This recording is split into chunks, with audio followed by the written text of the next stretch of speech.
We'll call the special call meeting to order, and if you'll stand, please, and join Wesley Davis will do the invocation, and Commissioner O'Brien will do the pledge. Please bow your heads.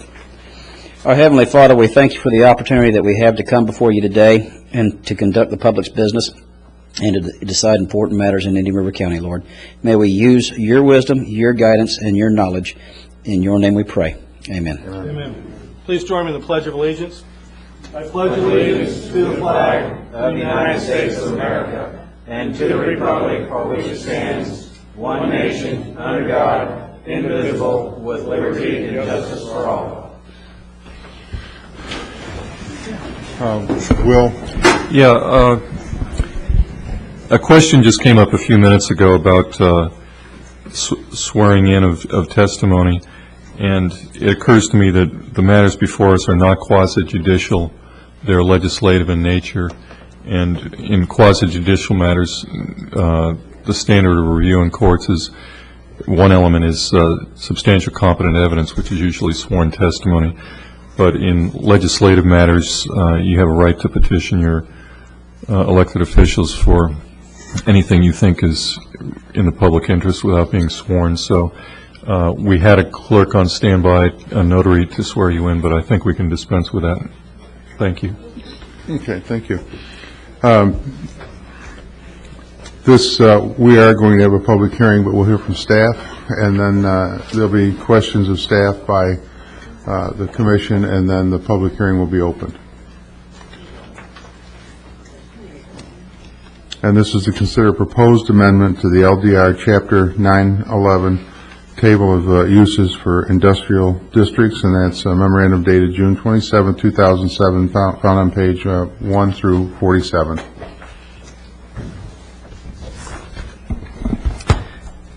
Good evening. I'm Stan Boland, County Planning Director. This is the first of two hearings for a proposed Land Development Regulation LDR amendment. And normally, LDR amendments have one public hearing, but some types require two, and this is one of those types, because what is proposed is a change to the list of uses that are allowed in zoning districts. So there is this hearing this evening, and scheduled also is a second hearing, which would be a final hearing on July 24th at the regular board meeting time, those meetings starting at 9 a.m. This is a board-initiated LDR amendment. It was initiated by the board in March and has gone through the normal process of Professional Services Advisory Committee review and a Planning and Zoning Commission review, and is now here again for this first hearing. This is a text amendment for the land development regulations. This does not rezone any property. It is not about any specific application for any of the types of uses that are part of this ordinance. This is an ordinance that would be in effect in the unincorporated county, and as such should be treated like any other LDR amendment, and is looked at the ordinance itself applying county-wide. This particular amendment addresses the county's two industrial districts, conventional districts, light industrial IL, which under the purpose and intent is to be for limited manufacturing and industrial uses, and the other industrial district we have is general industrial, which allows for a broad range of activities. What that means is that industrial types of activities allowed in IL are all allowed in IG, and then more heavy industrial uses are allowed in IG but not in IL. That's essentially the way that the districts break down, and that's similar in many other local government jurisdictions where you have a kind of a light and a heavy or general industrial use. This is a map of the northern third of the county, and in the green are the municipalities in the northern end of the county. But in the unincorporated area, from this map you can tell there are a couple of areas where we have IL, light industrial zoning, and that is in the darker purple, and we have only IL zoning in the unincorporated area of the county north of 77th Street. We have several areas that are along the FEC railroad track, kind of toward, you can see toward the lagoon, a little west of the lagoon where the railroad runs.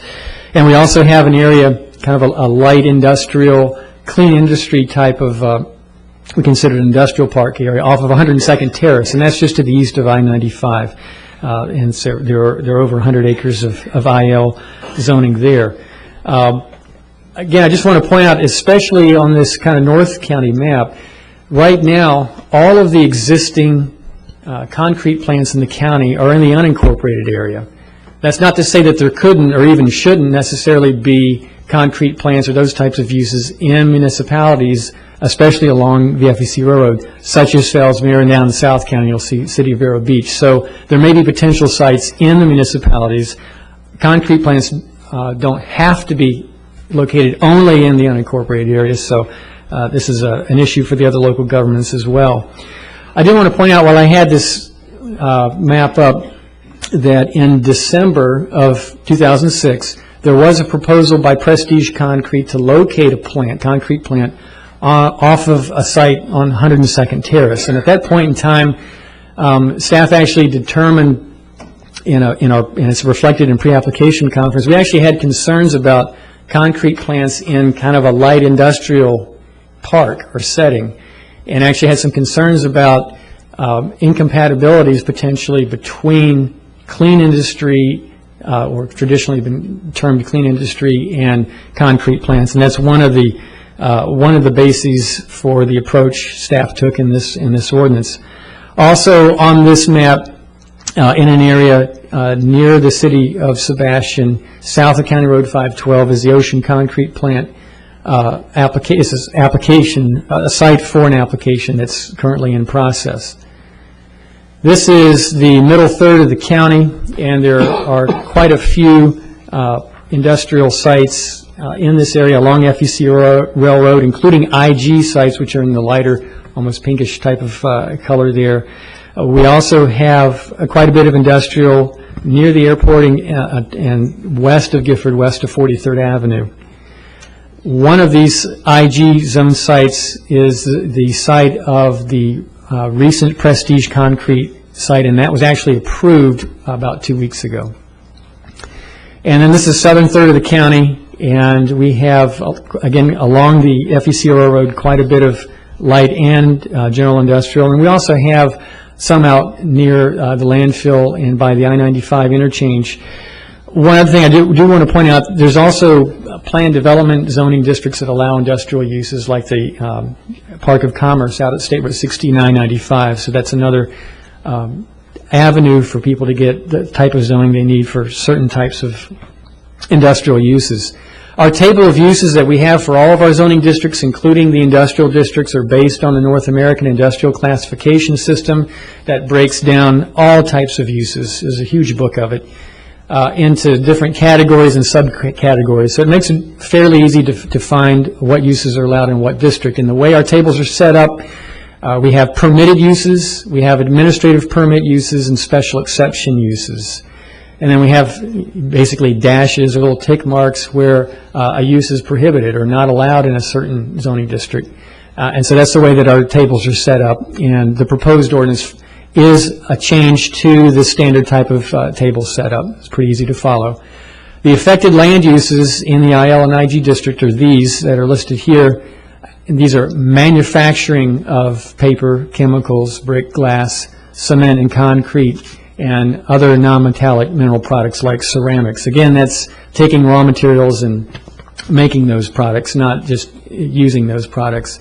And I did want to point out that under cement and concrete product manufacturing, strictly speaking, we don't have any cement manufacturing in the county. We have concrete batch plants where concrete is made by mixing materials, and we also have some block plant uses historically at some of those sites. We have 5 existing plants in the county. Most of them are in the South County, and also in the Central County, and the Prestige plant that was recently approved is also in the Central County, so to speak. Ocean Concrete would be in the North County, but again, that's an application that's in process right now. The proposed amendment would prohibit all those uses that I just mentioned in the IL district and allow them as permitted uses in the IG district. And the reason that those uses were looked at in those particular categories is that they involve processing large quantities of materials and they involve a lot of outdoor storage. But they have materials and processes that occur outside of enclosed buildings and enclosed areas. And they have certain characteristics regarding emissions of noise and dust and that sort of thing.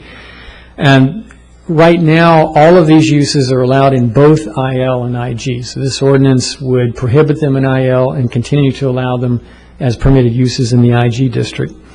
A couple of just the basic reasons, and this is all pointed out in the staff report, for the proposed changes. One is the purpose and intent section, which is light industrial uses or for IL district and other heavier types of uses that involve traditionally heavier processes are appropriate in the IG district. As we cited in the report, one of the concerns is adjacency to residential areas, residentially designated areas, as well as existing residents. Staff's finding is that the IG districts in general have less adjacency to residential designated areas or existing residences than IL. And then there's also the compatibility issue between areas that are zoned IL where you want light, clean industry, and then, again, a heavier type of use. You can actually have conflicts between non-residential uses, and we mentioned that in the staff report as well. Other jurisdictions were reviewed, and we have a chart in the backup material that, again, many other jurisdictions have light, general, or heavy industrial districts and kind of break it down that way. And the proposed amendment is consistent with the way Vero Beach, Brevard County, Martin County, Lee County handle these types of processes that are the subject of this ordinance, to put those in the general industrial or heavy industrial and prohibit them in the light industrial district. The Professional Services Advisory Committee, PSAC, did hear and review the proposed ordinance. And as we mentioned in the staff report, there are a number of members that had conflicts of interest, and actually some of them, because those conflicts were declared at the meeting, could not participate in the discussion. As has happened in some cases in the past, the PSAC did not come to a formal recommendation, but moved the ordinance along and letting the minutes reflect their discussion, their ideas and their concerns. One of the issues I think that they spent quite a bit of time on was the approach, and that was, should these just be permitted uses and put them only in the IG district, or should there be special conditions, special exception allowances and such? And I think that was a point of discussion that's reflected in the minutes. The Planning and Zoning Commission voted 6-1 to recommend that the board adopt the ordinance and use the approach that's in the ordinance. The one that was against was really more or less kind of a reminder, or a red flag, I'd call it, to say that although all 7 members seemed to support putting all these uses in IG and prohibiting them in IL, there were concerns about applying this proposed ordinance to any existing applications that were legally filed and complete. In other words, it seemed to be a consensus of the Planning and Zoning Commission that there was a fairness issue, and that for instance, the ordinance could be worded to not apply to applications in process. That is essentially a legal issue, and I defer to the county attorney at the point in time when you all want to discuss that particular issue. But in regard to where is it appropriate for these uses to be, these what we've termed kind of heavier process uses, the P&Z I think was unanimous in supporting the proposed ordinance. Staff's recommendation is threefold. Again, this is the first of 2 hearings, and the first is for you all to consider the proposed ordinance, obviously conduct the public hearing. Secondly, to direct staff to make any changes that you all determine through this hearing process need to be made to the ordinance itself if you wish to continue it. And then thirdly, if you do, staff will make any revisions and prepare a revised ordinance for July 24th final hearing. That's staff's recommendation and kind of an overview of the ordinance. I'd be glad to try to answer any questions that you might have. Commissioners, do you have any questions?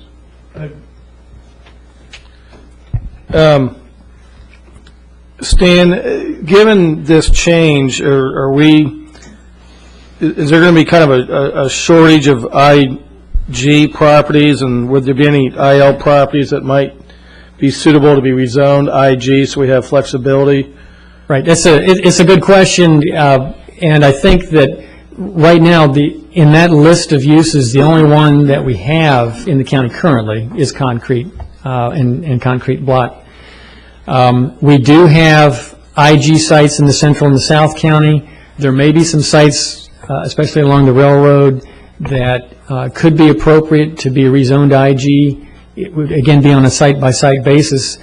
The other thing to keep in mind, again, in that issue is that there are other local governments that have zoning jurisdiction for properties that are zoned industrial in their categories, or kind of like a warehousing type of zoning district. And so there may be sites in these other jurisdictions as well as just the county. And then kind of a follow-up on that, I understand the need to have a site near the railroad tracks, because they bring a lot of the raw materials in by bulk. But as the county kind of continues to grow more and more to the west, the trucking, the cement trucks having to run further west seems to be a point of diminishing return. So I guess, are there alternate sites other than along the railroad that might make sense to future plants?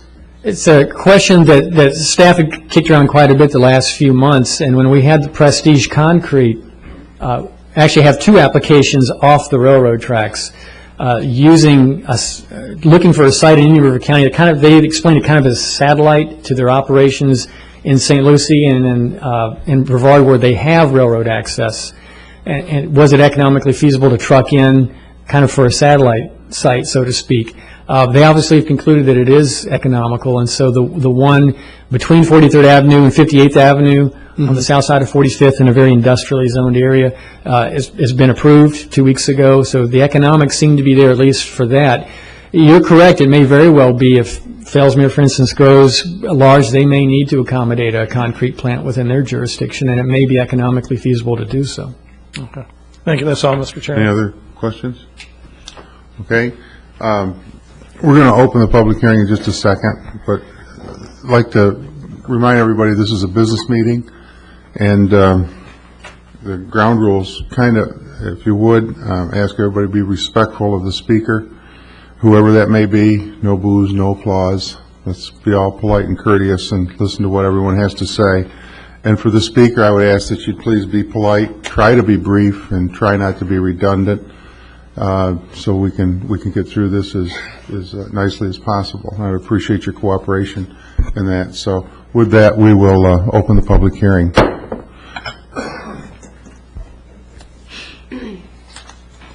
Thank you, Dale Simchek, City of Sebastian, and I'm on an excused absence from my meeting. Other council members would be here, but we have a meeting at 5:30. I do have some staff members here, so I'll try to be brief and continue to my meeting. The time to change policy is never a good one, it seems, for the policymakers, and the policy change in removing these categories from the list boils down to correcting an error in planning. It's a compatibility issue, as your staff mentioned, and it's quality of life issues for many residents, adjacent landowners, and different zoning. As a city, we have sent you a letter, and I hope you saw that we sent to P&Z, and I was going to ask if staff could return to the slide of the North County. I wanted to point something out to the commissioners regarding the city and being good neighbors. We have a particular, as you know, IL zone that has caused this to come to in front of you. But if you notice a north end of the city, you can see that there is another chance for that to repeat itself. History can repeat itself. It would be terrible if we had a chemical plant north to the city. I believe that is, right? Is that true, that parcel? I think you're referring to the IL zoned areas off of Roseland Road along 130th? Yes, and that would be terrible to have a chemical manufacturing plant close to our river. And again, creating another good neighbor problem. We have no control over this. And so there's a second parcel, as I said, and we could repeat this whole process again at some other later point in time if we don't rectify this now. If as a community we can recognize we made a mistake, we can sympathize with the owners of the property and the applicants, but we cannot penalize 1,900-plus residents, both county and city, with a planning error. We can't fix one mistake with another, and it would be a costly mistake.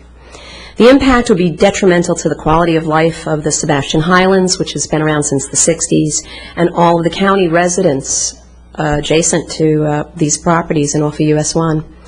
This could be a prime example of two municipalities working together. Our council sent a letter, and we are asking your support for this change. If you could please consider the city's voice in your decision, because we have no ability to vote. So we would appreciate it so much. You know how we feel. Thank you. Thank you, Councilperson. Appreciate it, Dale. Is there anyone else that would like to speak? Yes, sir.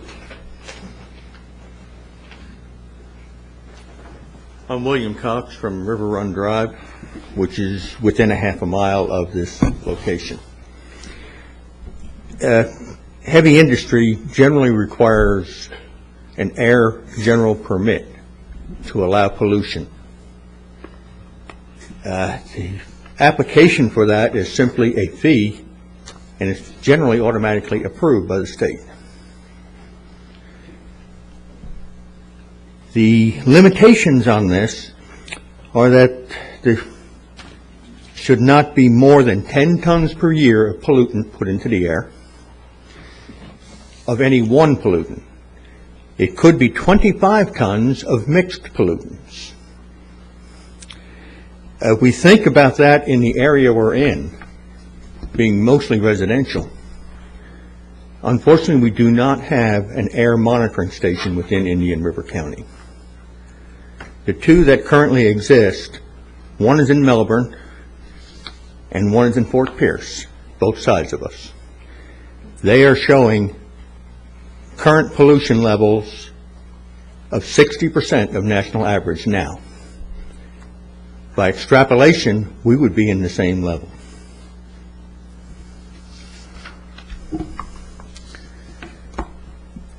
The particle pollutions, which has just been changed last year.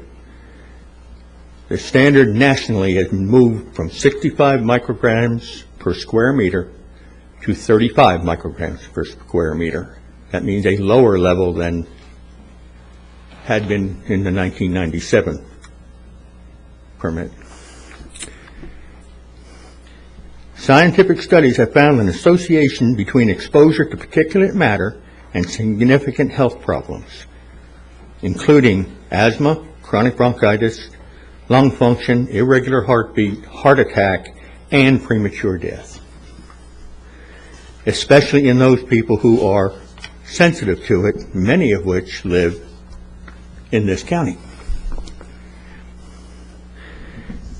Short-term exposure to fine particles results in premature death, non-fatal heart attacks, increased hospital admissions, increased emergency room admissions, increased respiratory systems, lung function changes, changes in heart rate, irregular heartbeat, long-term exposure, premature death, especially from lung cancer, reduced lung function, development of chronic respiratory disease in children,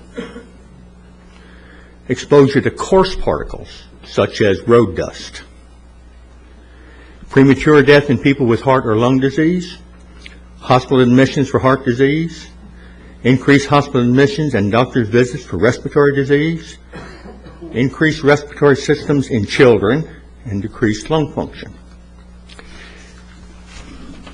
The benefit of reducing the level, the standard level, was estimated by the EPA as reducing premature deaths by 2,500, chronic bronchitis by 2,600 cases, hospital admissions by 1,630 cases, emergency room visits by 1,200 cases, acute bronchitis by 7,300 cases, upper and lower respiratory symptoms by 97,000 cases, aggravated asthma by 51,000 cases, and 350,000 days when people miss work because of the problems. If you would like, I will leave a copy of these.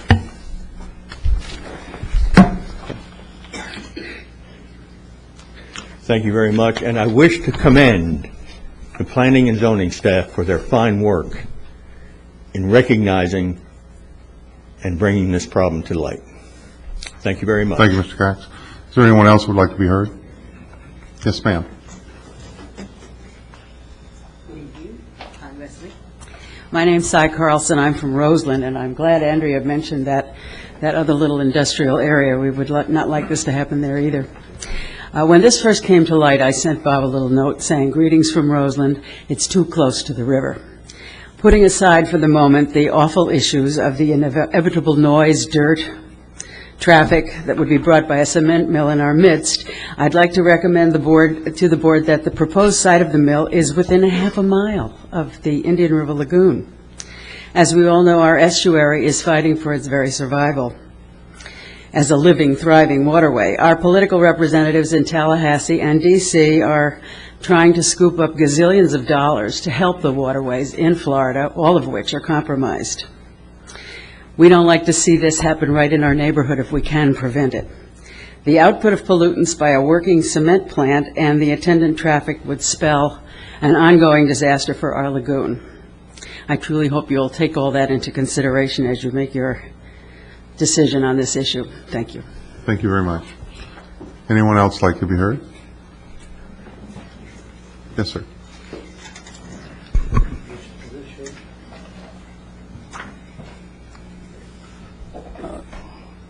I got a copy this time. I'd like to say that we're here to talk about zoning, and we support the county's position on the zoning at the paper manufacturing, chemical manufacturing, brick, tile, glass products manufacturing, cement contract product manufacturing, other manufacturing, indeed, should be an IG. And we have a history in the county of putting those plants in IG. We go back as a precedence for 40 years of doing that, and I think we should maintain that precedence. Thank you. Sir, could you give your name for the record, please? Kelly Mather. Thank you, Will. Thank you, sir. Anyone else want to be heard?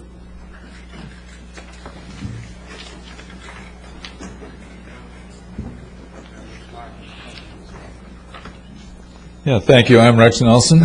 Sebastian, Commissioner, staff, citizens, good evening.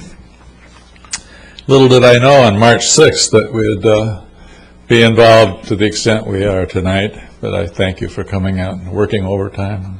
If you get paid enough. You get paid enough. On March 6th, I came here concerned about the confusing uses in the industrial light and industrial general zoning. Heavy process industries locating in the midst of established neighborhoods and businesses, depressed property values, preserving industrial light districts for truly light industries. I introduced this item for your consideration. Request that the Board of County Commissioners direct staff to review criteria for light industrial zoning and to take steps necessary to modify the zoning code. Since that time, I have not done anything to influence the staff or anybody else on this matter, and it's evolved into, I think, what are going to be a great contribution to our county to get this whole area cleaned up. The staff rendered a splendid response. They remedied the concerns and restored integrity to our zoning, particularly between the industrial light and the industrial general. Across the two IRC zoning districts, we had almost industrial anything. Light, heavy, noisy, quiet. The confusion indicated a compelling need for appropriate criteria. If the IL amendments receive approval, we will have clarity. Hundreds of Sebastian citizens asked why we were facing a proposed concrete plant in the midst of established neighborhoods with high residential districts and businesses. When told a P for permitted was in the IL column of the line items stone, glass, and clay, they shook their heads in disbelief. People worried about declining property values and the environmental impacts. We're pleased with the staff's recommendations. Normal supply and demand can work in the housing market. Polluting industries will be in industrial general, where no contention appears. After the Press Journal reported the TRC meeting, letters from Martin, Brevard, and Lake County arrived. Local governments were fining heavy process operating companies for violating air pollution laws and hours of operation. Shopkeepers reported that they had to close their doors during the operations because of dust toxicity. Letters to the editor appeared from these other counties, copies of those from these other counties. The internet showed 12 current zoning battles around the nation, and we received a lot of emails from Lake County especially, and quite a few from Stewart. The file really got to be about an inch thick. With the proposed changes, IRC will be relieved of the almost constant conflicts and will have parity with other counties. If industrial light districts become sullied with heavy process industries, no other light industries will choose to co-locate. Staff proposes compatibility of appropriate uses and preserve places for good jobs. The out-of-county opposition to the IL amendments has been long on self-centered pity and short on positive proposals. For the betterment of our county, the legitimate concerns of the people need to be resolved. Bob Keating's planners, Stan Bowling, and senior planner Brian Smith have provided sound criteria for allowable activities in the industrial light districts. They have followed the legally based change process. Their thorough professional work deserves prompt enactment and to be applicable to any current site plan application. Thanks for your time and attention. Thank you, Mr. Nelson. I saw someone here that wanted to speak. Yes, sir. Come up to the podium. Someone on this side wanted to speak. I'll come up to the podium, and then you'll be next. Okay, and then you'll follow. Don Wright, City of Sebastian. I think it's important to recognize where this all started. Most of us who've lived in the area that this plant was proposed knew this was an industrial light district. It was incredible to us when we found out that the allowed uses is in industrial light, figuring that we were not be exposed to what was in the zoning guidelines. The zoning guidelines for IL and IG are almost exactly the same, which is where we believe that an error occurred. And when we look at the preamble to that IL district, it clearly indicates that approved uses are not going to interfere or cause problems for existing neighborhoods, residential districts, etc. Generally not because we're not involved directly in planning and zoning. We were all looking at the preamble to the IL without ever looking carefully at the detail. Unfortunately, that became necessary, and when we looked at the detail, we recognized a terrible inconsistency, and we believe an error was made when this was adopted originally, because it's inconceivable to me at any time that the uses that are shown in IL as permitted should ever have been in there when you're basically talking about residential districts. Thank you. Thank you, sir. Fred Mensing, 7580 129th Street, Sebastian, Mailing. Let's go back 50 years. 50 years ago when zoning was started, the first error was made in that you allowed residential zoning along a commercial railroad.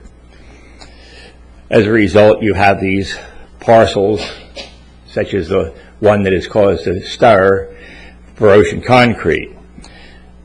Now, this error is, one of the past, and you've allowed residential too close to the railroad, and the railroad is a proper place for businesses that receive their materials inbound by rail. You don't need to put those items on the highway, as one rail car of material is like 3 tractor trailers on the road with the same material. The rezoning the areas that are not under application for permit, as you have outlined, under the circumstances I concur should go along. The parcel that Ocean Concrete has on the corner of Old Dixie and the FEC in the Sebastian area, there was discussion at PNZ that it should be grandfathered in because they have applied for it, and I think that you as commissioners have that authority and it needs to be done. And I point out that you need to go look at the second most modern concrete plant, which is also a plant manufacturing concrete block of Russell Concrete in Winter Beach as far as dust and cleanliness. I have a problem with the old tarmac plant that we had up in Barefoot Bay area that was dirty for 5 miles around. The Bob Russell's plant is approximately 15 years old. It is not total state-of-the-art, and it is a good plant to look at when you're saying how dirty and noisy a plant is going to be. Using the Rinker plant that's just been done off Martin Luther King Boulevard is harder to get a fair comparison because you have a plant of tarmacs, which is a garbage pit, and you have a blacktop plant immediately next to it as far as evaluating the dirt, because they are at the north end and your prevailing wind being from the south. Their plant, which is within the last 2 or 3 years, is getting a bum rap of anybody that says it's dirty from its dirty neighbors.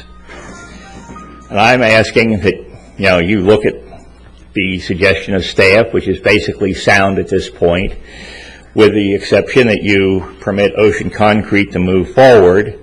And I ask that you grandfather them, and I realize that there's an applause meter out here that is going to sway you, and I suggest that as you vote on this, do it as if you personally were going to have to pay the attorneys to fight a suit if one was brought under Bert Harris, and if a judgment was made that you personally would be paying it. Don't pass it on to the citizens of South County and Fellsmere that aren't near this. Do what is legally right and correct and moral. Thank you very much. Thank you, Mr. Messing. Is there anyone else who would like to speak? While he's coming up, if all of you would you please check your cell phones and either put them on vibrate or turn them off, I'd appreciate it. Thank you.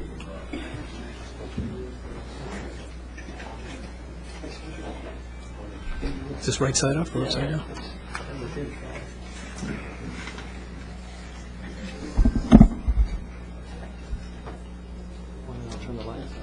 Sure. I'm interested. Yeah, just a little bit. Turn yours off, Peter. Turn your cell phone off. Yes, my name is Bob Nyberg. I live in Sebastian, 110th Street. A couple of things I wanted to bring up that have been mentioned by other people, but I'd like to reinforce, and I don't know if this is much better.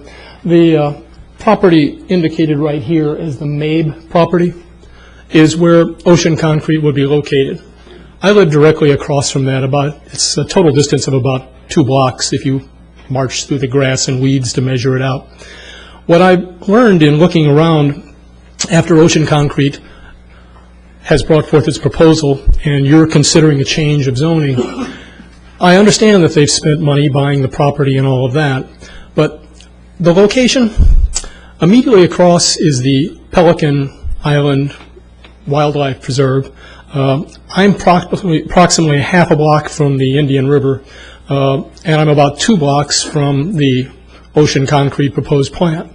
Now, a study done by Michigan State University, and it's backed up by one done by the highway engineers, and it's both of their journals. The Michigan State study is available on the internet, and the highway engineers have their own journal, which is where I found it. They conclude that heavy traffic from concrete trucks tends to drive property down in homes and businesses nearby by a minimum of 10% per year. And it continues. They noted that unusual things I didn't think of. On Thursdays and Fridays, traffic usually gets fairly heavy at a concrete plant because contractors like to pour their stuff on Thursday and Friday so they can cure over the weekend. Therefore, you get spurts of traffic and whatever else would occur for a busy concrete plant. Concrete plants themselves, according to the studies, can be made reasonably clean, but there's one problem. They don't always empty the trucks at the job site.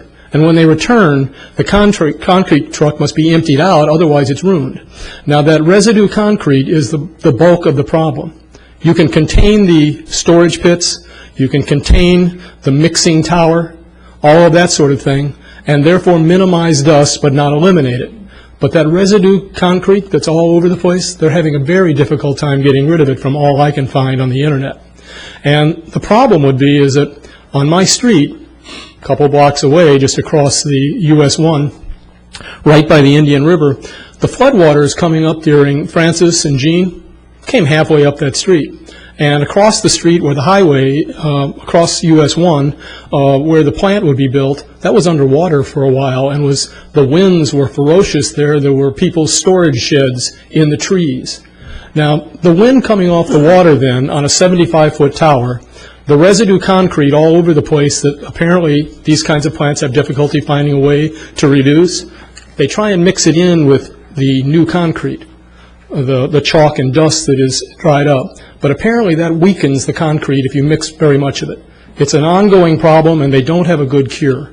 So I trust that Ocean Concrete is a good business, and they want to run themselves well, and they'll try and put flowers and plants around. But there are certain things that apparently you can't get rid of with a concrete plant. That heavy truck traffic driving my house value down 10% a year, I find that intolerable.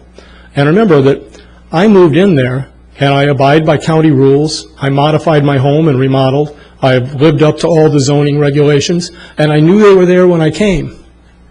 Ocean Concrete moves in, buys the Mabe property, and clears it immediately without even getting a permit for that. I would submit that Ocean Concrete has an agenda that it disregards the nature of the community. And your zoning is my protection for the nature of my community. So if your zoning isn't regulated and revised to ensure that I've invested a lot of money, and so has everyone else. I understand that Ocean Concrete has already invested a lot of money with their intents. So I have my intents. I'm following the laws. I don't need your clearances. I don't need you to permit me to build something tall. I don't need you to change the way my house is going to be. They do. They've come in with a different set of rules. And as a business, that's okay. But you've already turned down one business on my street. At the very end of the street, 110th Street, which is abutting the water and has a canal next to it, you forbid a commercial contractor from building what was going to be a small multifamily 5-home condominium complex. He wanted to go 50-some feet in the air. You turned that down. And the floodwaters and the winds were the primary reasons, as well as they would change the nature of the community. If a condo complex on my street would change the nature of my community, what's a concrete plant a block and a half, 2 blocks away going to do? With the winds coming off the water, Pelican Island Reserve there, and by the way, in closing, the drainages that they're now rebuilding under US 1 as they remodel, they're about a block north and a block south. The free water drainages that flood water goes back into the Indian River from. I don't know what can be done about all those things. They're just there and they're facts. So Ocean Concrete may not be able to build there successfully if trying to be a good neighbor is part of their plan. Thank you. Thank you, sir. Yes, sir. Good evening. I'm Jeffrey Smith with Smith & Associates from Tallahassee. I represent Ocean Concrete and Mr. George Mabe. Thank you for allowing me this opportunity to address the commission this evening. Our purpose tonight, ostensibly, we're here to discuss county-wide land use policy and establish for Indian River County a reasonable, future-looking proposed change in land development regulations. And that's a good thing. Any county needs to be, under our comprehensive planning laws, needs to be concerned about its future planning needs. And that's really what we're ostensibly here to talk about. And I was told before this meeting, we're not here to talk about your client. We're not here to talk about any particular project. And in fact, I was advised if we were to submit comments in written form to the commission that addressed particular projects, that they wouldn't make it to the commissioners because that would not be appropriate for this type of process. Yet, we can't ignore reality, can we? And every speaker so far tonight has gotten up here and talked to you about Ocean Concrete. And I did not. Excuse me. Please let him speak, and we'll handle it from this end up here. Thank you. I have heard every speaker and taken notes address the proposed site, and starting with the representative from the city of Sebastian, and on down. And we just can't ignore reality and what's really going on. And the real issue here is that a group of unhappy citizens has used this process as a way, as a mechanism to fight a particular project. And that's my client's project, and I think I have a right to simply say, let's recognize reality and what this is really about. And since that process was initiated, it's been a race to the finish line. It's been, let's get this done before Ocean Concrete can get their permit. I'm here to tell you that's bad public policy. That's bad land use planning. You don't use the land use regulation process to simply defeat a single project. It's bad policy. So let me suggest to you that along the way, we haven't stopped to really investigate what are complex issues. We've heard people come up and read bits and pieces from various sources. I read on the internet this, I saw this publication that said that. But what we really need, in all fairness, is a open workshop, maybe 3 or 4 workshops, to address what are complex issues in a fair, objective, and honest manner. We shouldn't simply give in to the clamor of the crowd. We've packed a hearing room, and we can prate up 50 or 60 people to the microphone to say, you know, we're opposed to this particular project. We need to look at the science. Mr. Smith, let me interrupt you just a moment. First, just to correct my perception over yours, I've heard, I think, 2 people mention Ocean Concrete, Mr. Mensting and one other individual that just spoke. The others did not speak about Ocean Concrete. They talked about the plan. They talked about the industrial areas to the north of you and including yours. So, this is all going into the record, so I just would like it to be as accurate as possible. And as you mentioned very articulately, we are here to address our land use regulations, and that's what we're going to address. And we are not going to get into Ocean Concrete or their position.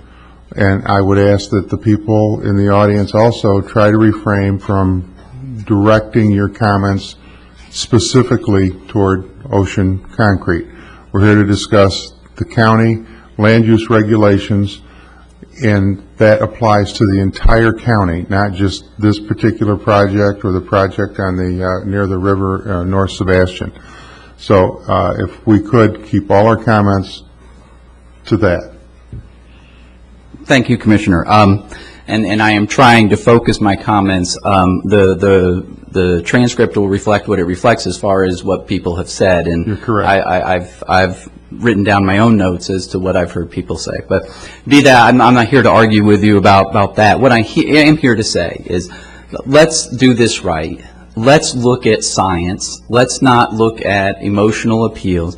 If there are true air pollution issues, then let's have experts in the field of air pollution regulation, have experts in the field of air pollution monitoring, air pollution modeling, and let's really dig in and say, what is the real impact from a concrete batch plant in terms of fugitive dust emission, in terms of emission of particulate matter? I mean, that's a real issue. I'm a former environmental lawyer for the Florida Department of Environmental Protection, and I can tell you that concrete batch plants are subject to the least restrictive permitting in the state of Florida for air, and there's a reason for that, because they are considered a minor negligible source of pollution. How about glass and bottle plants, or brick and tile plants? Because we're discussing them also. Okay. Well, and I'm glad you bring that up, Commissioner Wheeler, because you're the first person in the entire process, including the discussion that's been drafted by the county staff, that is focused on anything other than concrete plants in any detail. There's mention of other industries. There's been no analysis of what those other industries entail. And frankly, I can't answer your question because I don't know that much about brick and glass. I do know a lot about concrete and cement, and they're two entirely different things, and we have an expert here that can address that. But all I'm saying is there are serious issues. There's issues of air pollution. There's issues of water pollution. We just heard a speaker say, well, I'm concerned about the Indian River. We've heard a couple people say that. Well, let's look at what the reality is. Instead of just basing on emotional appeal, let's have an opportunity for experts to address those issues. Same thing with noise issues. I tried to do this in the normal process. That's what the public hearing is for, is to get input, address these issues, look at what staff has presented, and this commission will make a decision based on the input. So that's what this meeting's for, and that's what the next one's going to be for. Thank you again, Commissioner. Thank you. We do have people here to address those issues. And I think at the end of the evening, if we ask ourselves the question, who brought forward experts in the field to address these particular issues and what did they have to say, and we fairly and honestly and objectively look at what was presented in terms of hard scientific data and fact, we'll be better off on a countywide public policy basis. There was no quorum reached at the Professional Services Advisory Committee meeting, as you know. Mm-hmm. There were some good ideas raised at that meeting. I was there. There were some very good suggestions during the discussion. Unfortunately, they did not have a quorum present. I think there could be a quorum present of that committee to fairly and sit down and have the kinds of professionals in these fields available to address those issues. At the Planning and Zoning Commission, it was clear that there was we were asked to limit our comments, and we were asked to wrap up quickly. But these issues deserve more than that. I think they deserve some attention. I'm going to move more quickly through this. I'll make a couple of points, and I'll let other people speak. Number one, I think one issue for the Commission to consider is whether or not a change in the land development regulations should apply retroactively to applications that are pending or should apply prospectively. And I have submitted to the Commission a legal memorandum on the issues of equitable estoppel, and I'll simply ask you to take a look at that. The bottom line is that these types of cases where there's a change in zoning regulations during a pending permit proceeding have been heard, and the whole notion of equitable estoppel is that you shouldn't invite people with zoning regulations who rely in good faith and invest enormous amounts of time and effort and money to obtain permits at the last minute, change the zoning regulations. And in fact, when that occurs, jurisdictions can be held to be stopped, prevented from changing the zoning regulations at the last minute. I would also advise the commission that this case has probably the strongest facts that I can think of in terms of investment of time, money, effort in a pending application. It's the type of thing that the Burt Harris Property Rights Act was designed to address, and I would simply urge the commission to recognize what the courts have recognized, and that's issues of fundamental fairness, and apply those and say that if there is going to be a change, it'll be a change that applies prospectively to any subsequent applications after the commission adopts a change in the ordinance. I think an issue that others will address, but I just want again to alert the commission to, is a serious issue to look at of a future land availability to meet the county's growth needs. We have information that at one point was supplied by staff that should this change take place, that it would leave only 3 sites of more than 5 acres in the county that would be suitable along the rail line for this type of development. And I think that's something the county should consider. The other thing I would tell you, I think the county should consider alternatives. What are alternative models, perhaps buffering? If you look at the science and it says you really should be at least a half mile away, then create an ordinance that says let's have a special use restriction that says you need to be at least a half mile away from residences for this type. If the science says it needs to be 750 feet, make it 750 feet. If the science says it should be a mile, make it a mile. But base it on science, base it on reason, and base it on a fair and honest evaluation, and not just simply who can bring the most people to the podium. In closing, I'd simply ask the commission 2 things. The first one is I think that there are serious, complex, multiple issues that really need to be addressed, that given the size of this crowd, it's indicative that it's the kind of thing that deserves some more in-depth analysis and attention. And I appreciate the fact that we are here tonight to talk about it, but what I'm suggesting is that there needs to be more detailed, focused time to look at this type of far-reaching change to land development regulations. So that's one recommendation I would make. The second recommendation I would make is that should the commission go forward with the staff recommendation, that the commission simply make the exception that the ordinance apply prospectively only. And I just want to read to you from the planning and zoning commissioners who were faced with this issue. And I'll start with Commissioner Smith, who said, I'll start at the beginning. We have this corridor that is especially important because it's a railroad corridor, and this applicant needs the rail for the costs associated with business. And we've set those corridors aside with commercial and industrial, and hopefully everyone knew that. And then we build things up around those areas, and then we want to change them. And then that's what this is, a change to that, rules and regulations, and I understand that. But the part that really bothers me is that it's not because Ocean came here tonight, because that's basically what we're talking about. I didn't hear much talk about the specifics of the change, although staff did a good job, but still ends up being this specific issue. And this individual, the applicant, in good faith, does everything correctly and invests as an entrepreneur at a high level, and then finds out that those rules are going to be changed. And even though I'm going to vote for staff recommendation, I definitely feel that this should be grandfathered myself personally. I know it has nothing to do with the vote tonight, but I just can't see fairness associated with us doing this.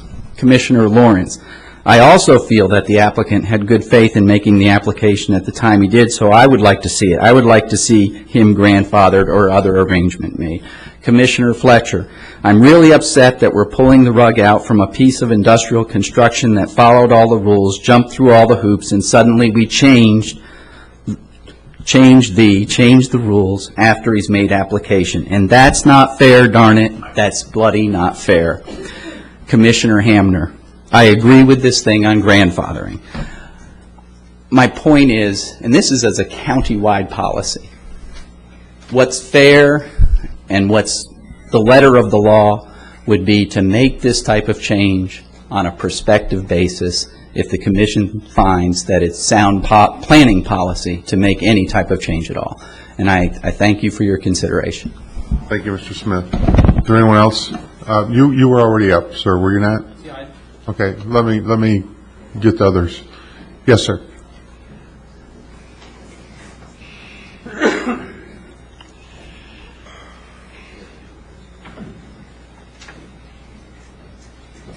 Mr. Chairman and Commissioners, my name is Richard Marco. I live in the North County, and I live right across the street from the Sebastian city limits. But I'm not here to talk about the science or the investigation and preparation of this, because your staff has done a fine job of presenting the proposed change to you, and it is about heavy industry. But what I'd like to talk to you about is my own experiences personally. I moved here 13 years ago from the Chicagoland area. For 40 years, I lived in the south suburbs of Chicago. There's a town there called Thornton. There's a huge ready-mix plant there. Happens to be heavy industry that I don't think belongs in an IL zone. I'd like to talk to you about my experiences there personally. I lived in 4 different towns around that town of Thornton. And I can tell you that our neighbors and myself went far, far out of our way to go around that town, because the railroad crossings were always blocked with trains servicing that facility.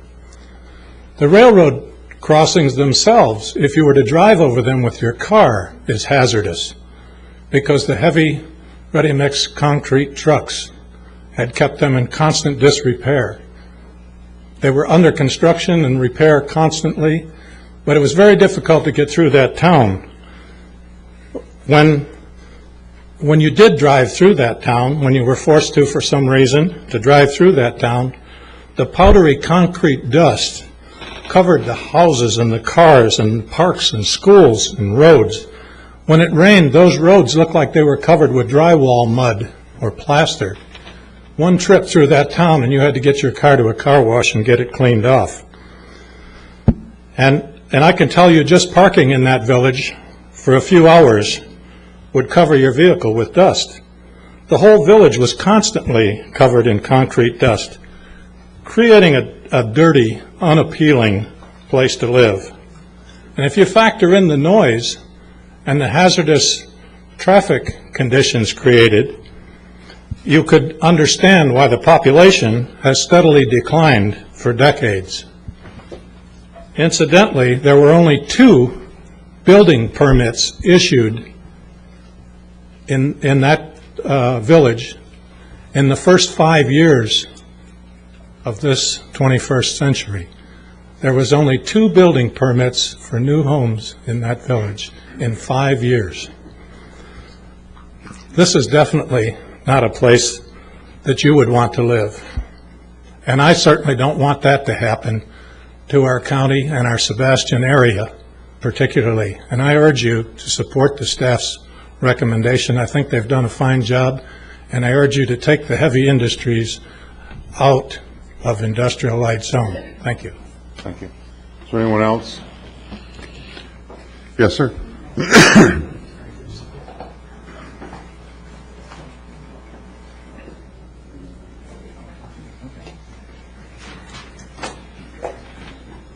Good evening, Mr. Chairman, Commissioners. I have a PowerPoint presentation here that, bear with me and we'll get that set up.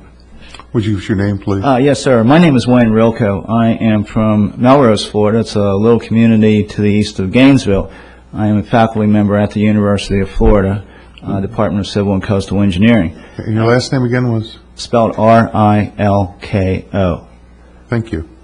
I became aware of the reason why we're here through a gentleman I've known since junior high who has been involved with the Ocean Concrete project, facilitating financing and the financial package. So I am here representing Ocean Concrete. I just want to go through some initial things. My experience is that prior to joining the University of Florida in 2003, I was the chief engineer and vice president of engineering for a major company on Florida's west coast. We were in the concrete batching, asphalt production, mining, and road building, and we did that type of work. I want to maybe go through and maybe call the first part of this Concrete 101. We've heard some testimony from others, and I'd like to dispel maybe some myths or what have you.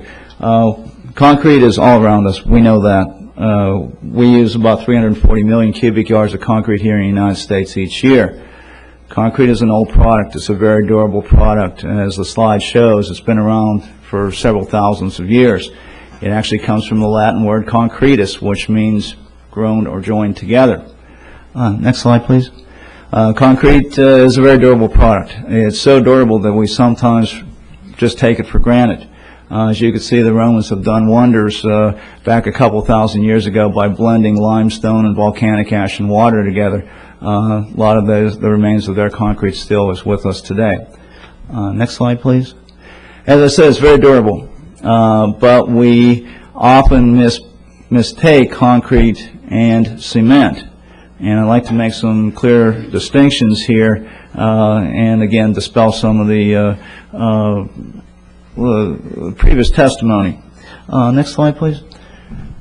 What is concrete? It's the end product of mixing together water, aggregate, and cement. One of the common mistakes is to call a concrete mixer a cement mixer.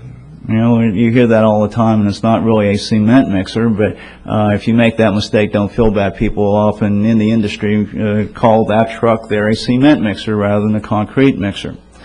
Next slide. Cement, a dry material, it's pulverized material. There you see a truck that is a cement truck. It's a tanker. Cement, bulk cement is typically transported by tanker. Next slide.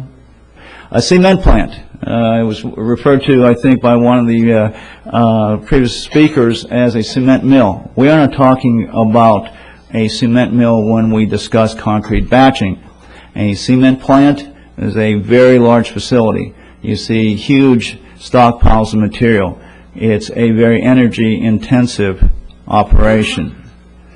We are not talking about that when we're talking about a batch plant. There is a world of difference there. Next slide. Concrete batching plant, very compact facility. You see several examples throughout your jurisdiction. The gentleman speaking right prior to me spoke of an operation there in Chicago back in the day. And granted, back in the day, there were problems. That is why the Clean Air Act, the Clean Water Act from the 70s came into being to regulate these type of industries. Let's be perfectly clear here. There is a tremendous amount of regulation for cement plants and batch plants. Different levels, but a lot of scrutiny, a lot of review goes into granting a permit regardless of whether of the type of operation, just to provide more safeguards so that we don't have the situation that they had in some of the northern cities back several decades ago. Next slide, please. A little bit about the batching of concrete. Concrete contains about 10 or 15% cement, depending on the strength that is desired. Concrete also contains about 15 to 20% water. Concrete batching operation is similar to what you would do at home on the weekend. Go to the home supply store and get a bag of Quikrete, open it up, put it in your wheelbarrow, mix it with some water. Okay? The bag of Quikrete is the same ingredients that you have there at the concrete batching plant. You know, when you open it up, you might get a puff of dust that comes out of it. Well, just think about having your vacuum cleaner hose right there to remove that dust from the atmosphere before it becomes airborne. That's very similar to what happens at a batching plant. They have dust collection systems that are very similar to your household vacuum cleaner. Next slide. A little bit more on concrete and cement. There was some mention by a couple previous speakers about permitting. There are certainly different levels of permits. Cement plants require a Type 5 permit. The general permit is required for a concrete batch plant. This does not mean it is not carefully reviewed by the Florida Department of Environmental Protection staff. It certainly is. But staff recognizes that they recognize two things, that the pollution load coming from a concrete batch plant is very small. Secondly, the dust collection system is very efficient. It is about 99% or greater efficient in capturing particulate before as they become airborne. Staff recognizes this. The stack emissions criteria for permitting and permit approval go up to 5%. As I just mentioned, the recovery for particulates here at a concrete batching plant is over 99%. The FDEP staff also looks at some other things, unconfined emissions, and they examine the permittee's application as to what it contains. Does it contain paved roadways, travelways for the trucks, watering? That is a way to reduce fugitive dust. Sweeping, windbreaks, whether they be vegetative or man-made. All these things are part of the FDEP's review process for granting a general permit for a concrete batching plant. Next slide. Speaking of particulates, two major categories, if you will. Point source that I discussed, kind of our vacuum cleaner, if you will. Our baghouse and accompanying dust system is very efficient. Cement is enclosed in silos. It's waterproof. Going back to your home improvement project, you don't want to keep your cement exposed to the elements. Okay, same thing happens at the batching plant. Cement is stored in closed silos. Fugitive dust was brought up by one of the other speakers. Paved roadway surfaces are one of the best preventers of fugitive dust. As was correctly pointed out, trucks scatter dust around. A paved surface eliminates that problem. Stockpiles being sprinkled. Talked about, a previous speaker talked about the winds. To properly batch concrete, the aggregate needs to be moist. In other words, there has to be enough water in the aggregate to fill the pores and coat the surface. Concrete is done by proportioning the water with the cement. You want to have the amount of water that you really need to be mixed with the cement and not absorbed in the aggregate. Therefore, the aggregate is sprinkled. The wet aggregate is less prone, obviously, to being windborne. Brooming the areas, vegetative buffers, all these are part of the process, the review process that the FDEP does and also that your staff does. Reduce truck traffic. Truck traffic was brought up by a couple other speakers. Now, we can reduce truck traffic, as was also mentioned, by bringing in our raw materials by rail. Next slide, please. Parcels that have railroad access, especially in the for batching concrete, it makes sense truck traffic will be reduced by approximately 50%. All the raw materials have to be brought in somehow. Railway will reduce those truck trips by approximately 1/2. The EPA estimates that airborne particulates, about 1/3 of them, come from vehicle traffic. If we could reduce truck traffic by using rail service, we're helping that cause.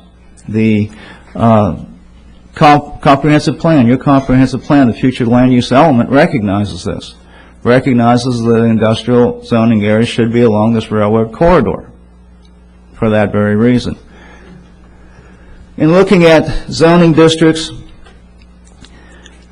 I can't see why a batch plant would not be a good fit. A state-of-the-art batch plant with all the environmental controls in place next to a railway siding would be a bad fit. The comprehensive plan currently, the land development regulations currently allow that. It is not a bad fit. I ask you to keep this in mind, that a properly designed plant with current IL zoning with a railway siding is a compatible and permitted use. I ask you to keep this in mind throughout your decision-making process. Thank you, Mr. Elko. Could I ask a question, please, Mr. Chairman? Under the FDEP general permit, is there any ongoing air quality monitoring required? Yes, there is. There's always the possibility for ongoing. Yes, there is. Well, no, not possibility. Is, under a general permit, is there required air quality monitoring? Not on a specific basis. Okay, thank you. And is there any other monitoring to see if you're keeping the aggregate wet or if the roadways are being broomed? Is there any on-site monitoring to those factors? The thing about aggregate, if you're batching concrete for Florida Department of Transportation projects, it has to be sprinkled. I understand that. My question is there monitoring to make sure that's being done? To the best of my knowledge, no. Okay, thank you. Thank you. Anyone else? This gentleman here. Could I address the commissioner's question? I'm a former DEP lawyer and represent environmental clients. No, I believe he was the expert, the engineer, and I was asking the question to him. Thank you.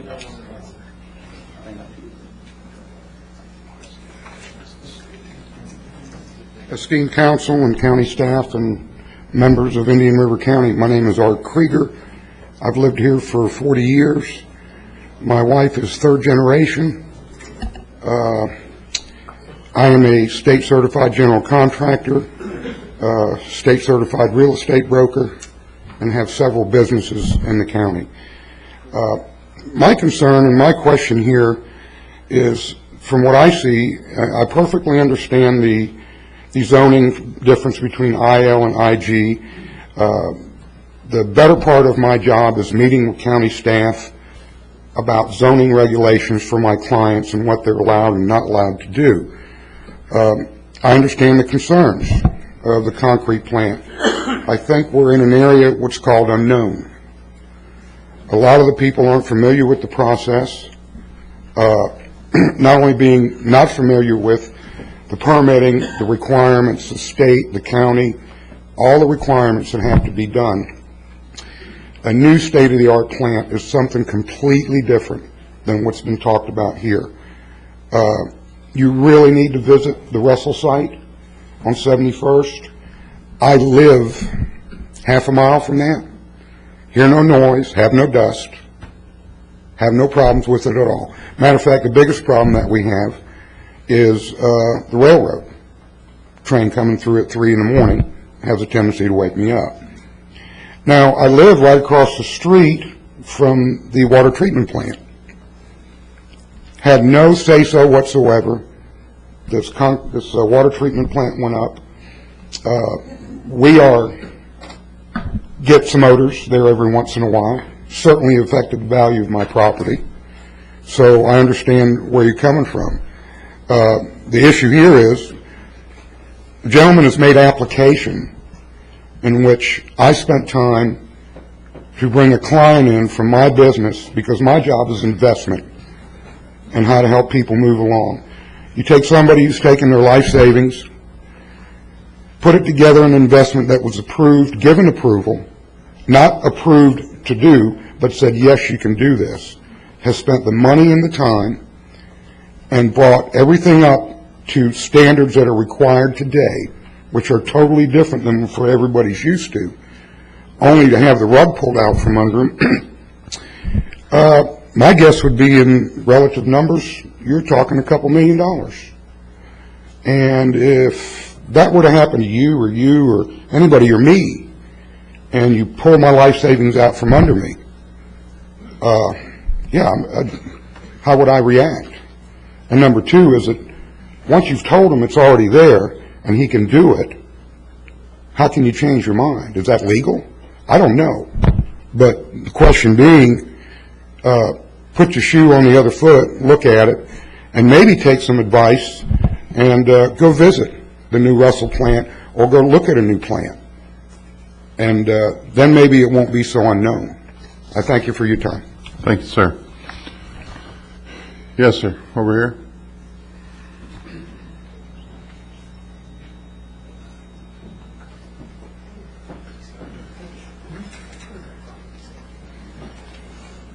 Thank you, Commissioners. My name is Dart Morales. I'm with Grove Scientific and Engineering, and I've been hired to assist Mr. Mabe in the planning stages of his plant. I wanted to speak to a point of fact. These plants, under the general permit, do require visible emissions testing before when they're issued and when they're renewed. They're also required to have an industrial wastewater permit. And that permit requires them to have a stormwater management plan, an industrial wastewater management plan, and a preventive maintenance plan. And parts of these plans are ongoing and continuous site inspections that have to be recorded. They keep a log of this. In addition, during the permit life, that plant will be unannounced inspected by a contractor for the FDEP, who will check for the existence of these plans, check for the monitoring, and make sure there's compliance with the visible emissions monitoring. So I do just want to clarify a point of fact that once this plant is built, it's not forgotten by FDEP and never seen again. They have ongoing and continuous requirements. I thank you. Thank you, sir. Anyone else like to be heard? Yes, sir.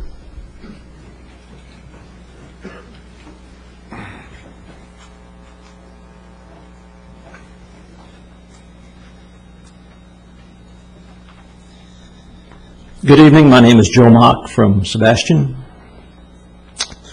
The gentleman representing the concrete plant have made it a little personal, and so I've gotten myself in kind of a snit over it, so I'm trying to calm myself back down. I support defining the difference between light industrial and general industrial, and I suspect that when the original plan was made 40 years ago or somewhat near that, the area adjoining these particular zoning areas, the light industrial and areas, were probably more agricultural than residential. And I suspect that over time, a lot of this agricultural area has been rezoned from agricultural to residential. And looking at Sebastian today, some of the nicer residential areas. And I think you'll find that not only in Sebastian, but in the other areas which adjoin the railroad up and down Indian River County. And I think, unfortunately, it's when situations like this come to a head where we stop and look at a plan that was made up 40 years ago and decide, okay, when do we step up there and change it or make the corrections that need to be made, and or do we just stand by and let it go the way it is? I was really impressed with the presentation that this gentleman made earlier, and I think it really addresses the problem in the way it needs to be taken care of. When considering the potential for specific parcels, though, considering the traffic, the railroad, the roads that are around the parcels that are being considered, will it support what's being proposed, and how will it affect the other traffic in the area? The water, the sources for the water and the runoff for the water. I just had the experience of being having lived near a heavy industrial user moving in and watching the wells on my 3 pieces of property suddenly being non-usable. And the fact that these pieces of the property, the way that we're trying to preserve property these days, having industrial properties come in, how will it affect areas that are near preserves and near runoffs, and how's it going to be affected in the total overall picture? And just in the end, how is it compatible with the surrounding development? We've let residential area close in around all the industrial sections up and down the railroad, and it's got to be addressed at some point in time. I guess where it got to me personally was, in my younger years, I was and considered myself an investor and an entrepreneur, and jumped in there with a bunch of money that I managed to scrape together and put my permits in, having done all the support work to get them approved, and suddenly found them sat on while they were considering a rezoning. And it cost me more money than I had at the time, and it's made me mad, and I wasn't able to afford a lawyer such as the esteemed gentleman here, and I sure wish I could have at the time. But I can go back and look at that development today. It is overdeveloped. It's been allowed to run down. It was never meant to support the number of people that was lived there, and it was the right decision at the time. It hurt me personally, but a decision had to be made at some point in time the way things were zoned, and that was the time to do it. Thank you. Thank you, sir. Anyone else like to be heard? Yes, sir.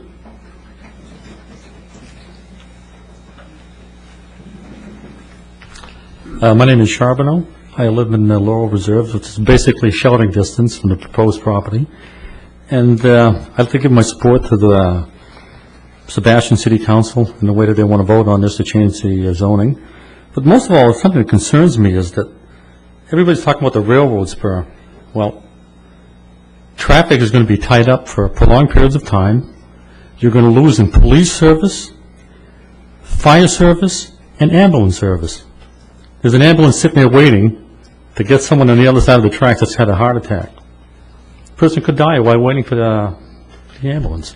Now, as far as I'm concerned, that's something that really isn't acceptable. And I heard this gentleman talk to you a little while ago, and he said that this gentleman put his life savings about this industrial area. How about the 20,000 citizens that live in that area that have their life savings in their homes? Within the last year, we've seen our property decrease because of the sales have dropped. People can't get what their property's worth. And on top of that, they're even going to go down lower if this industrial area goes in there. So I feel it's a big mistake. And I think the people are going to be made to suffer for it if it happens. And we're told all kinds of statistics, just how good this is for us. I find it very hard to believe that we're going to benefit from this as citizens over there. I guess there's a lot of other things that concern me about it, but this is basically where I stood on this, and I just wanted you to know that I'd like you to vote for the staff of the City of Sebastian and seriously consider changing this. We're all going to benefit from it. Thank you. Thank you, sir. We're going to take a 10-minute break. We have to for captioning, so we'll be back in about 10 minutes. Thank you. And I appreciate everybody's politeness here tonight. Thank you for that.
We'll call the meeting back to order.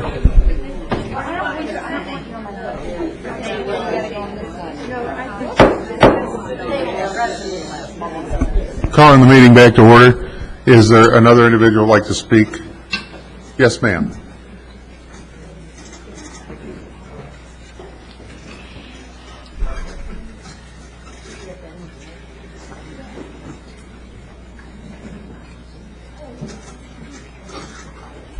Hi, my name is Lynn Brown, and I too live within half a mile of the proposed concrete plant. And I sat here listening to people comment and say, go see the Russell plant, go see the Russell plant. I did. And it is not a neighbor that I would choose for myself.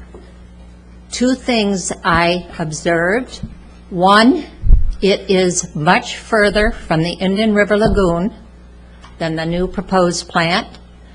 And second, that tall lighted tower looked to me to be much higher than the 45 feet or whatever it is that Indian River likes. Thank you, ma'am. Anyone else like to be heard? Yes, sir.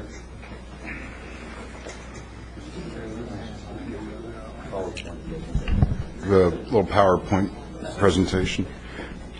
I know we've been listening to a lot of people speaking tonight, and I've been trying to cross lines out of my speech to cut the time down. Thank you. However, it will run maybe about 8 minutes. If I speed talk, I could probably get it down to about 4 or 5. But that would anyway, be nice. my name's Todd Smith. Been a licensed Florida engineer for 18 years. Been a member of the Professional Services Advisory Committee for 16 years. I've had the opportunity to participate in development of many ordinances brought before the board for final action. I also had the opportunity to participate in the process regarding this ordinance before you tonight. In staff's report, tonight's agenda, it stated that the advisory committee action was consistent with past practice of providing no recommendation to the Board of County Commissioners. No recommendation from the advisory committee has been a rarity over the years and far from the normal results out of that committee. The lack of recommendation resulted more from a result of the number of members that had conflicts and the lack of voting members in the questionable quorum. Unfortunately, many good ideas were brought up at the meeting, but they didn't have time to develop because of the attending public turning the main focus of the meeting on pending project of a concrete plant currently proposed in the IL district. From the beginning, when the ordinance was first brought before the advisory committee, even though the ordinance on face value proposed restricting 31 uses from the IL district, the majority of the supporting exhibits for the ordinance specifically focused on and targeted the concrete industry.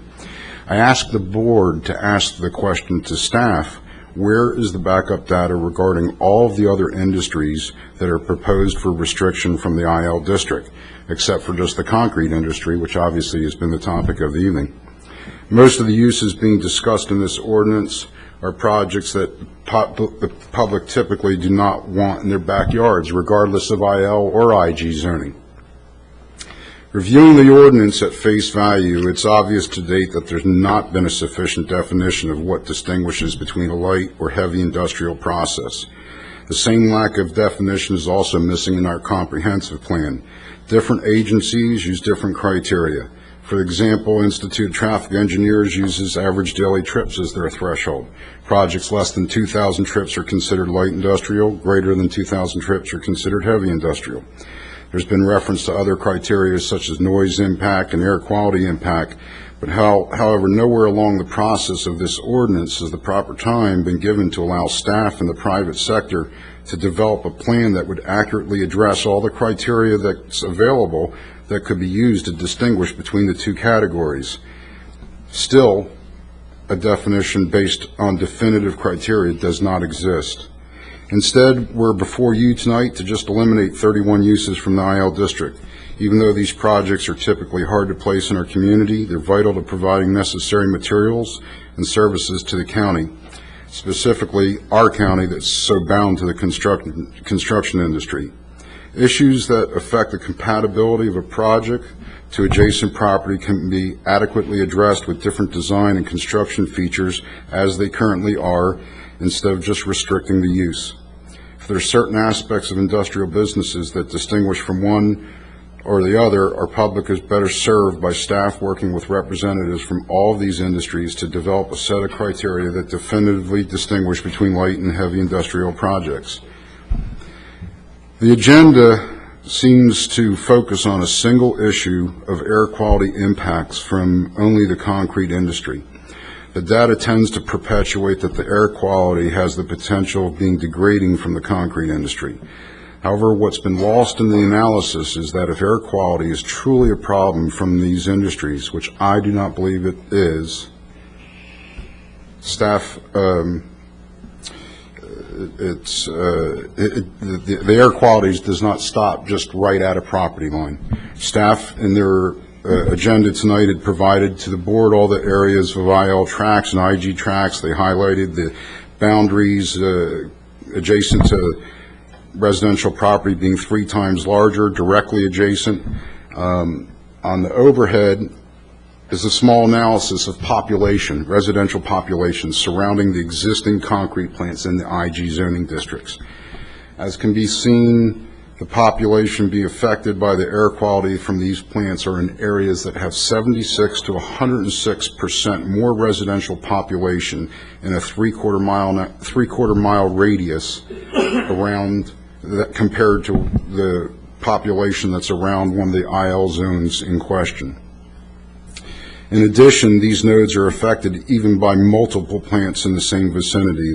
The point being that if air quality is an issue associated with these uses, the surrounding population is far more important than the adjacent boundaries, since air pollution travels outward and does not stop at a property line. Where was the concern regarding air quality when new concrete plants and an asphalt plant were being developed at 53rd and Old Dixie near the Gifford and Grand Harbor populations? There was no concern because there was no problem. This is an example of how the wrong criteria can be used to distinguish what really impacts the public. There are design and construction measures that can minimize impacts of air quality and sound from these industries if they really pose impact to certain areas. Filtering systems can be provided to improve air quality. Walls can be built to diminish sound. The ordinances currently in place with the county land development regulations addresses the compatibility of these types of projects without just restricting them from the small areas that are left for them to develop in. In staff's backup to you tonight, the most remarkable statistic to me was that there are no IG parcels in the North County area that's available for these types of uses. This reflects a zoning issue that's more important and much broader of a problem than the ordinance before the board. It reflects that there's not a proper amount of IG zoning districts throughout the county to encourage these type of industries to develop. If the board feels that there's been the proper evidence demonstrating that these uses need to be restricted from the IL district, then it should be verified that there's enough land throughout the entire county to accommodate them in a reasonable manner. Based on this, the spirit of the comprehensive plan is violated by preventing these uses for the northern half of the county if they're restricted by this ordinance. The only tool that a future businessman may have is to try to rezone property to IG in order to develop it as one of the businesses in the North County, or as Stan said earlier, or through the PD process, both processes being very subjective. I think another important question that should be asked of staff is, of the IG parcels that have been documented, how many of those are vacant and available for these types of businesses? We know 0 is available in IL in the north half of the county. How many are available in the south half of the county? And I think the board might be pretty shocked at what's left. And these types of businesses usually need like 5 acres or larger to develop. Many issues that have not been addressed interweave with this ordinance. Prior to moving forward on the ordinance, I would recommend a public workshop would serve the public better. Staff could work with private sector in developing a sound ordinance that would address the development in both IG and IL districts, looking at all aspects of the potential industrial development, including the zoning, land availability, and the design criteria.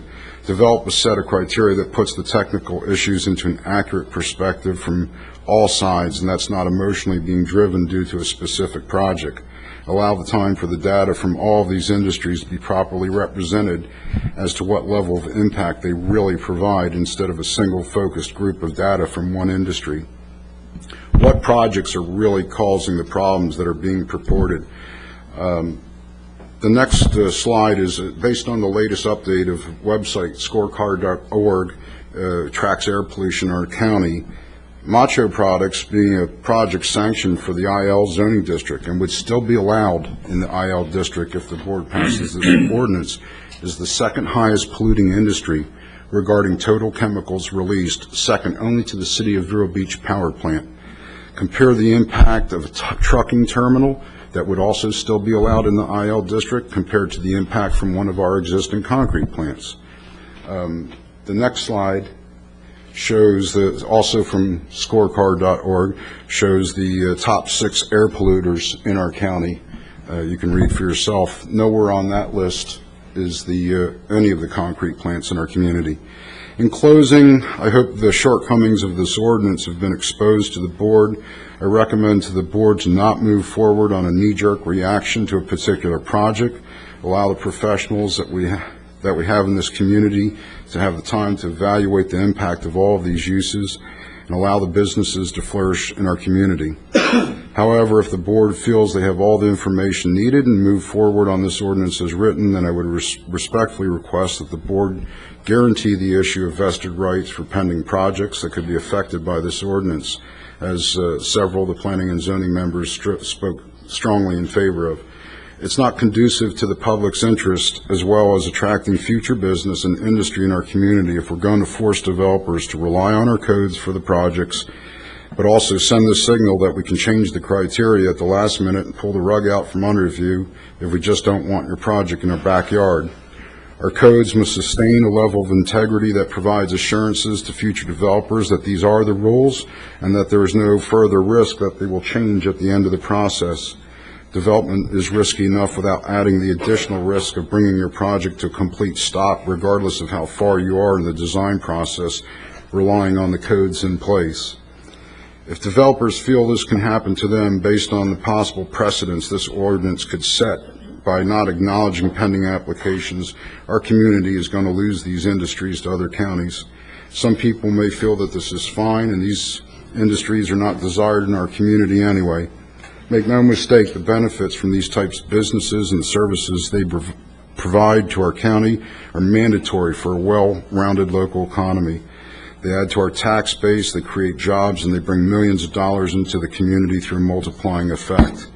They assure that these services are, they also assure that these services are being provided by local businessmen. If we restrict these uses from our county, rest assured the services will always be needed by our residents. They're going to keep coming. They're just going to be coming from companies outside of our county. Appreciate the opportunity to speak. Thank you. Thank you.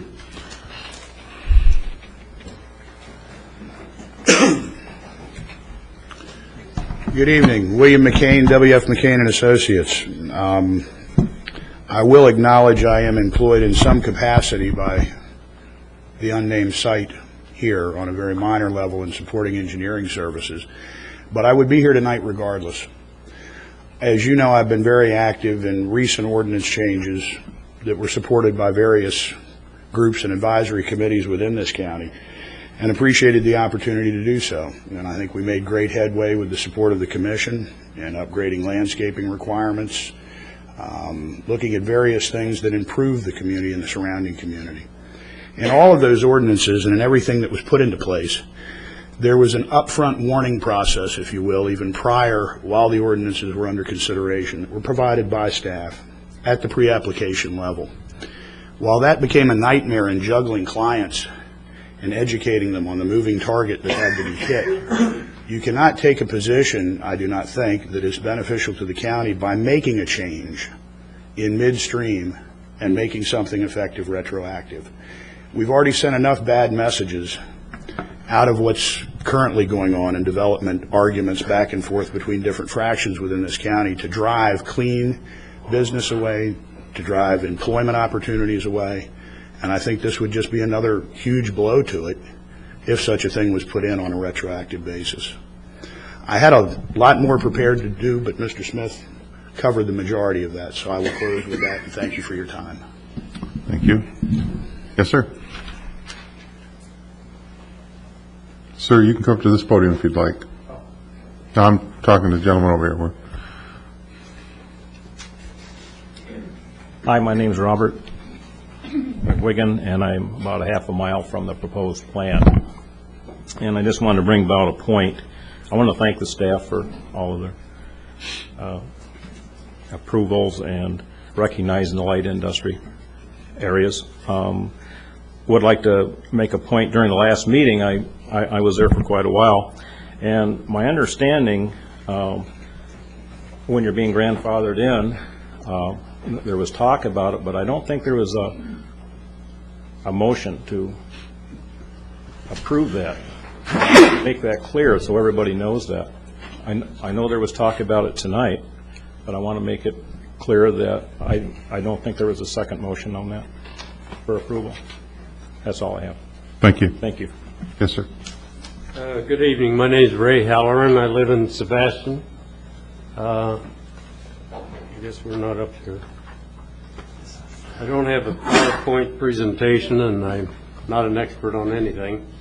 But I did think that I was here for a meeting on the zoning change, and I'd like to remind the gentlemen, ladies and gentlemen up here, that myself and my neighbors are here for one thing, and that is to support the county staff position in moving the following industries from industrial light to industrial general. That includes paper manufacturing, chemical manufacturing, brick, tile, glass, and glass products manufacturing, cement and concrete products manufacturing, and other non-metallic mineral product manufacturing.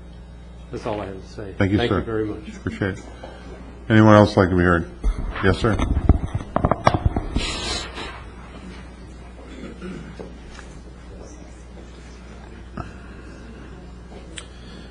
Good evening. Chris Pontello, WF McCain and Associates. I've got a couple of concerns that I wanted to pass on to you. The first being more or less the process of how this is going on. The proposed ordinance change basically takes industrial uses out of an industrial zoning district. And I understand there's a debate over what's in light industrial, what's general industrial, and so forth. And it's true that some municipalities do have these types of uses under heavy industrial districts only. And there's a reason for that. Their comp plan and their land use plan and their LDRs, when the comp plan was adopted, were set up in that manner. Indian River County's comp plan, land use plan, and LDRs at that time were not set up in that manner. And I'd like to urge you, if you want to go ahead with this change, to do it right, hold some workshops, get the issues out on the table. For instance, if you're going to strip the uses out of light industrial that you feel should be in general industrial, evaluate how much general industrial area there is, how much is located on this railroad corridor that's so important to rail-dependent industries like concrete batch plants, and I'm sure there's others. Look at proximity of residential uses and things like that. And, you know, there's a good chance this thing maybe should be taken through DCA. I don't know if staff has talked to them about it. They could tell us if they have or haven't. And if DCA says, hey, do what you want, that's fine. You go ahead and proceed. But I do think stopping the process, holding workshops, making a thought-out decision is what's in the best interest of everybody. And, you know, everybody, there's a couple of things that were mentioned earlier I'd just like to touch on briefly. One, somebody mentioned something about floodwaters on this proposed plant site. And I'll tell you, it's on the sand ridge. It probably hasn't flooded in any of our lifetimes. Somebody mentioned that there was concern over stormwater runoff and the pollution that it can carry. And every site here has to have a stormwater management plan. It's required by the county, it's required by St. Johns River Water Management District. DEP requires us to put together a stormwater pollution prevention plan for every single site, large or small. And on the sand ridge, water's percolated quickly. The pollutants go down into the soil. There'll be little, if any, discharge from this site, and I want you to consider that. Also, there were people saying, you know, they lived in close proximity to that site. I took a look at an aerial photograph. The closest house to the border of that site is 850 feet away. And, you know, so that's not real close. And, you know, I'm sympathetic. I looked at the aerial. I know how to scale stuff off. I'm an engineer. Yeah, okay, but in fact, we're getting a little redundant here. Keep focusing on the plan, and your I understand. attorney. I'll end it here. Thank you for listening. Pointed out that wasn't proper, and yet that's what we're getting here. So, and you know, we've talked about the railroad site 2 or 3 times. I know, and you can say that it's not about Ocean Concrete. The Planning and Zoning Board said the same thing. We One get look the at that message. website. Excuse me. One look at that website, StopOceanConcrete.com, and you know for a fact this whole thing was hatched to stop that site because they applied for a permit that was supposed to be staff approved. Planning and Zoning and the County Commission weren't supposed to get a vote on it. So they've come up with a plan to get it in front of you and get you to vote it down. And I would urge you, if you're going to go ahead with this change, do it right, hold workshops, figure out the right way to do it, and then grandfather in any applications that are pending. Okay, Thank you. Is there anyone else? Yes, ma'am.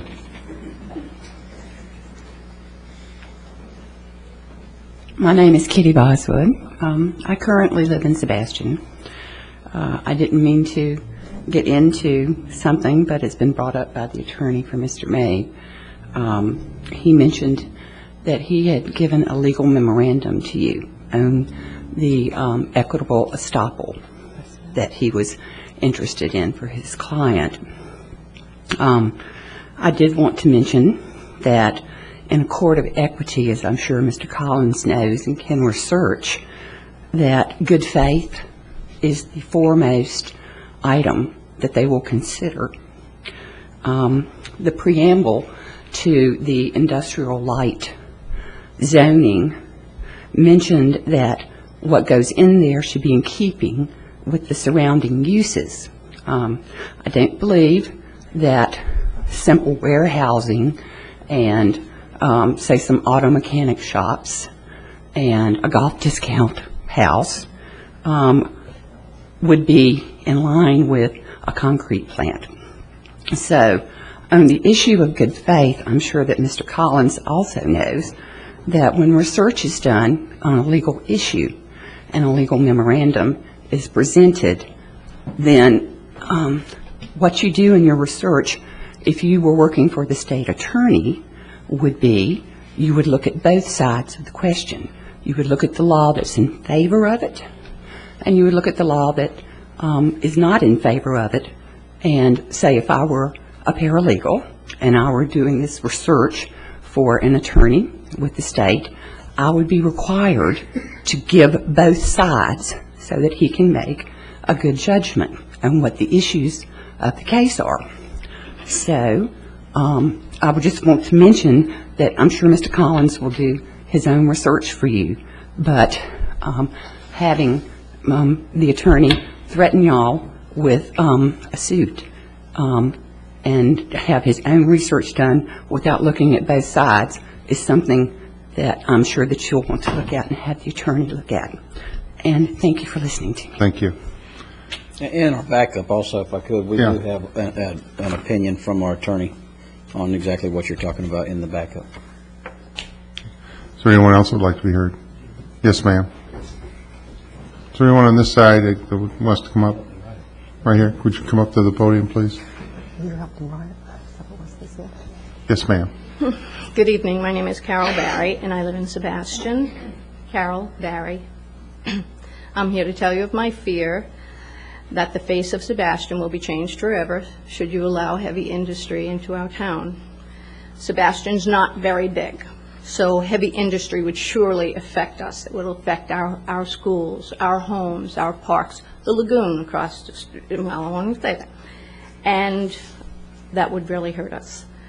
I'm sure the people of Sebastian, we know that we need industry. As the woman just said, it's meant for not heavy industry, it's meant for other industry that would not have such a great impact on our health, our environment, our property values, and the growth of Sebastian. Heavy industry at any time will surely harm the citizens of Sebastian.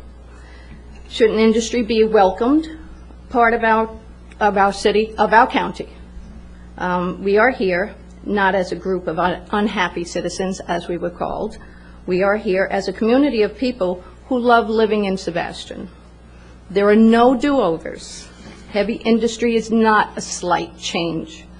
Sebastian is our home. Please help us to save it from heavy industry. And if it's at IL, please keep it IL with no grandfathering. And I had one little afterthought, and I'm sorry to digress with this, is how good can an industry be for you if they have to teach us to want it? Thank you. Please. Please. Yes, sir. Yes. Hi, my name is Bill Stickles from Sebastian. Some of my comments were some of the things that this nice lady mentioned.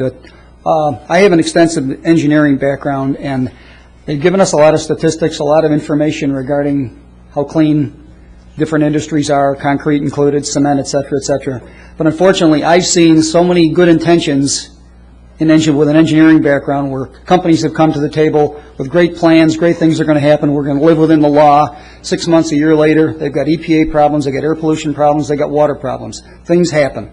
Mistakes are made. Stuff happens in real life. My whole point is this, once this plant or any other entity, large commercial entity, is approved in that location, you're basically stuck with it for a long time. Okay? And the vote is crucial, as your successors are going to inherit your decisions for the far distant future. They're going to be continually to be requested to justify how a decision was made. This will be costly, time-consuming, and embarrassing. My point is, please don't associate your legacy with any type of large industry at this location, or as far as that goes, any other in the county that doesn't belong. That plant or any other large industrial entity, I don't feel, and it doesn't belong at that location. Thank you. Thank you, sir. Anyone else want to be heard? Yes, sir. Even though I'm sitting on that side of the room, I don't work for Ocean Concrete, never have. I didn't even know that gentleman until planning and zoning meeting. I'm a developer. My name is Jay Bumpers. I own property on 11th Street Southwest. I developed Oslo Road storage on Oslo Road, DBA 9th Street Southwest. When I bought that property, it was zoned for what I was able to build there, self-storage. Had I been in the process and had the rug pulled out from underneath me, I wouldn't have had a successful business there, which I did and sold. I'm looking to do more up here. I know other developers that are. But if somebody were to get the rug pulled out from underneath them, after looking at what is there, that's what we look at as a developer and as a business person. And, you're listening to a lot of different sides, but the bottom line is, if stay with what you start with, all right? If you're going to change it, it sounds like some good changes, but, don't change it in the middle of the stream. So that's all I got to say. Thank you, sir. Anyone else? Is there anyone else that wishes to be heard?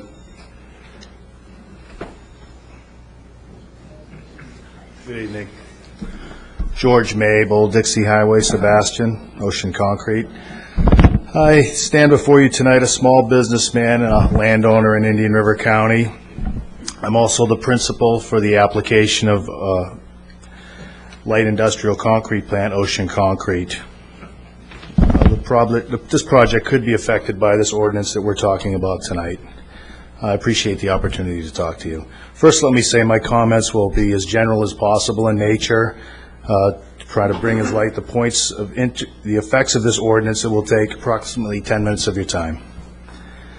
My intent is not to discuss the site particulars of the project, but how the application of this new ordinance, if passed, without acknowledging vested rights, will affect my ability to develop my business in this county.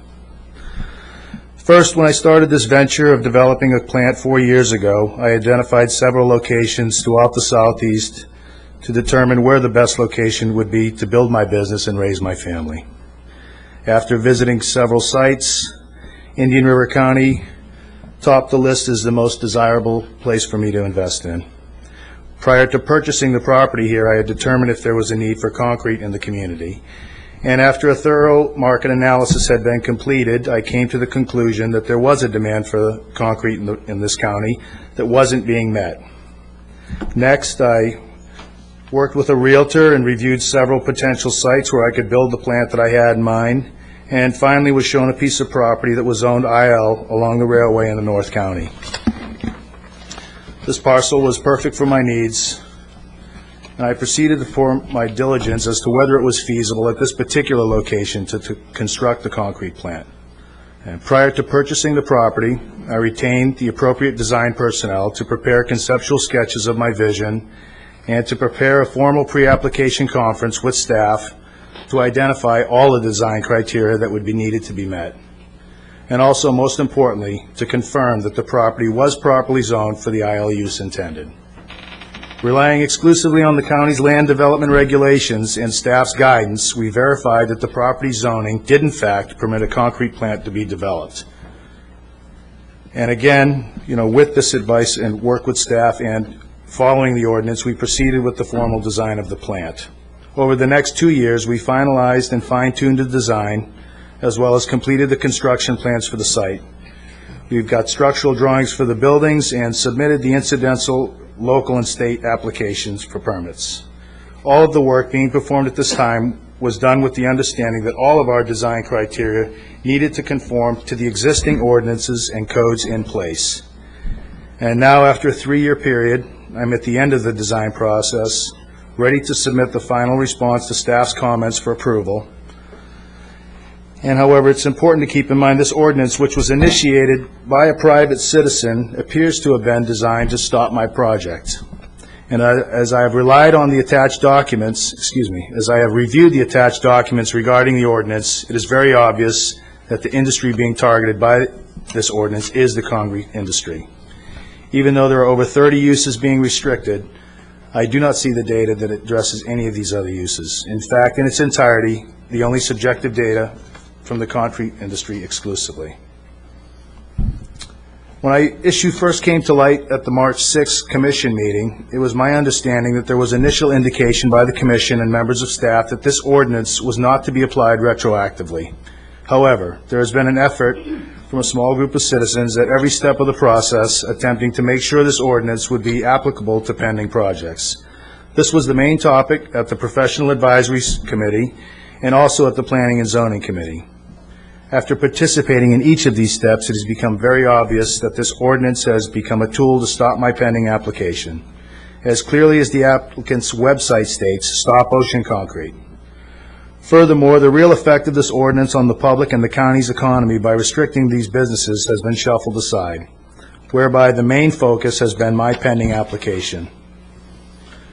Because of the potential of this ordinance bringing my project to a halt, I have been forced to acquire additional legal, environmental consultants, and in addition have devoted my entire design team staff resources to addressing each of these issues at each level. Continuous attempts of my adversaries has forced me to protect my vested rights in association with this ordinance. Also, I've had to address recent attempts to classify Old Dixie Highway in the North County as a historic roadway. Another last-ditch ordinance attempt to stop my project. These suspicious maneuvers have in turn significantly hampered us from completing the final responses to staff comments from the Technical Review Committee and has cost me approximately another $70,000 in professional fees. Putting my own thoughts aside, if this board feels this ordinance is as written best serves the public interest, so be it. However, I respectfully request the board address the issue of vested rights for pending applications. If this ordinance is passed without addressing the issue of vested rights or denies vested rights for pending applications, it has the potential of nullifying everything I have accomplished to date and could render my project completely unbuildable, whereby this will result in the complete financial destruction of my business and my family, bankrupting what I have done to date.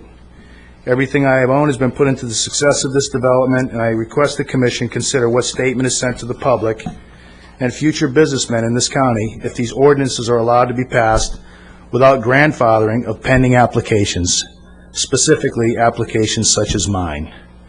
Relying exclusively on the ordinance of the county and staff's guidance to move forward, I have clearly demonstrated a significant amount of time, presently 4 years, have been committed to the design and permitting efforts, and nearly $3.5 million have been expended to bring this project to a successful conclusion of the acquisition, design, and permitting phases. If there's any case for pending applications being granted vested rights, I feel this company, Ocean Concrete, is that application.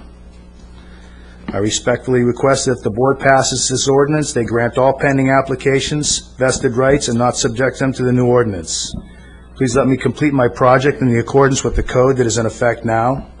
Please send the signal that the ordinance process cannot be used as a manipulative tool to stop projects because of personal agendas. There's no question about it. Certain projects the public just does not want in their backyard. However, these projects are an important part of a county's economy. At several of the last meetings, the company's been ridiculed for offering only 25 jobs. In fact, conversation with a consultant of mine, and I've got some numbers that say that this company, in the next 6 years, tertiary benefit to the community could be to the tune of nearly $40 million over the next 6 years.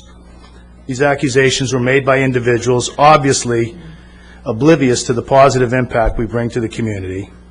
Please make the definitive vote that the pending projects will not be subject to the new ordinance if passed. Send the message to future investors in Indian River that their investments are safe without fear of any additional risk or recourse, and allow me to complete the final step of my project, which I have my life resources in.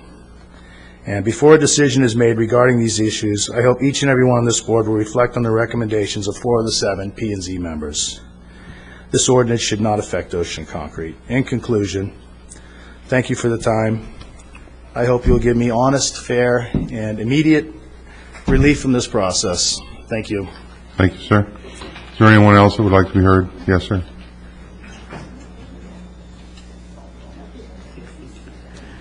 My name is William Sandy, and I'm a citizen of Sebastian.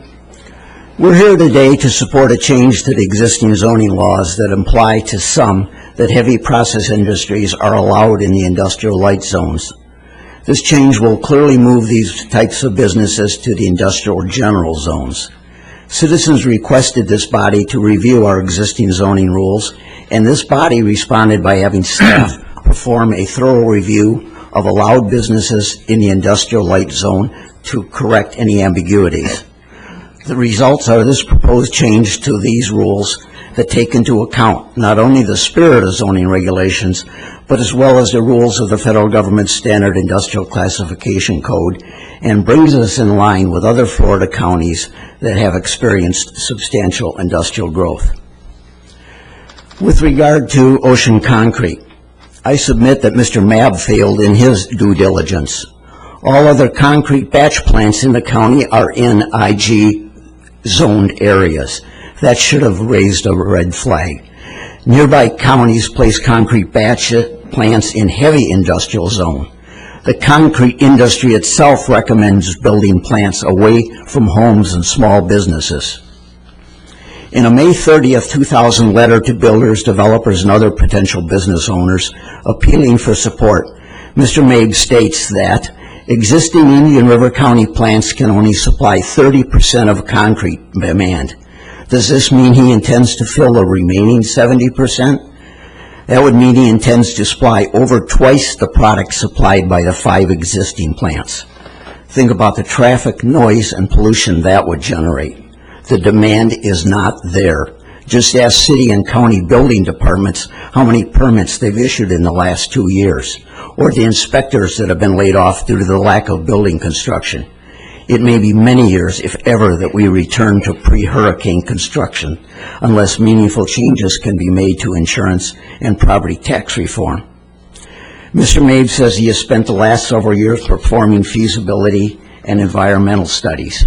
Yet in trying to take advantage of his perceived loophole in the existing zoning that a concrete batch plant is allowed under IL classification, he must have missed the last sentence in the zoning that says, and I quote from section 910.04, paragraph 2, "The basis for reviewing unlisted uses shall be the standard industrial classification code, which shall be used to determine the general classifications of uses. Other factors may be considered shall be traffic generation volume, type of traffic attracted to and generated by the site, parking requirements, and last, compatibility to surrounding land uses, noise, lighting, visual impacts, hours of operation, and intensity of use." In the construction industry for many years, Mr. Mabb and his engineer Todd Smith forgot rule number 1, get necessary permits. They weren't gotten to clear land, move trees, drill wells, erect signs, or place a construction trailer on the site. Mr. Mabb further states that the concrete industry is one of the most highly regulated industries. Just go past any existing plant in Indian River County, or any county for that matter, and not come away laughing from that statement. As far as being necessary to operate along the railroad, Mr. Mabb's site plan, which I have a copy of here, shows a railroad spur to bring in material, but it is listed at owner's option, which means that if approved, this plant could start operation without a railroad spur, meaning that all this material would be trucked in. That could go on forever. There could be no railroad spur built. It would all be brought in by truck. Thank you. Thank you, sir. Is there anyone else that would like to be heard? Did you speak earlier, sir? I did, yeah. Okay, I'm not going to allow people to speak twice tonight. Okay, Thank you. thank you. Is there anyone else who would like to speak? Seeing none, we'll close the public hearing.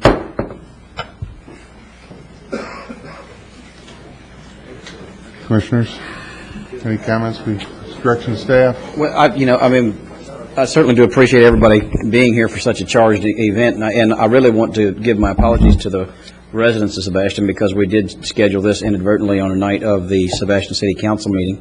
I think by the interest in the topic, though, we certainly had a crowd. Unfortunately, Damien's not here. I guess he's in Sebastian. He's in Sebastian. That's right. I also would like to thank everyone here tonight. This is a hot issue, and everybody's been very polite and courteous to each other, and I appreciate that. Thank you very much. Mr. Chairman, you might want to announce the next public hearing. Yeah, the next public hearing will be at July 24th at our regular commission meeting. That's a Tuesday. It starts at 9 a.m.